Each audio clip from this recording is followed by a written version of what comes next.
যৌতুক নিতেছস private car? অশিক্ষিত মূর্খ বর্বর, এই যুগে কেউ যৌতুক নেয়? এটাকে গিফট বলে, গিফট গিফট। গিফট ওটাই যৌতুক। আবার কয় যৌতুক, তোর কিন্তু কান শালা এলামো বেড়া। গিফট তাহলে তো ভালোই হয়। প্রাইভেট কার যদি যৌতুক পাস, ওটাই ললি, মনে কর যে বাদামের মতো না ঘুরিয়া কাম কাজ করলি, টিপটুপ মারলি, এটা ভালো হয়। এই বেড়া, ভাড়া মারবো কেন? ওটা আমার পার্সোনাল প্রাইভেট কার। আমি আমার বউকে নিয়ে ওটাতে করে ঘুরবো, মাঝে মাঝে তোদেরকে নিয়ে ঘুরবো। যাক বন্ধু, আমার ঘোরার লিস্টে নামটা আমার রাখছে। আমি আমার শ্বশুর আব্বুকে বলবো যে আব্বু আমাকে কিছু টাকা দেন, আমি ব্যবসা করব। সে আমাকে ব্যবসার জন্য টাকা দেবে বলছে।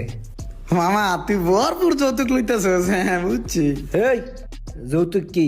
গিফট বল, গিফট। এটাকে গিফট বলে। ও গিফট নিতেছস, যৌতুক না, গিফট ভালো।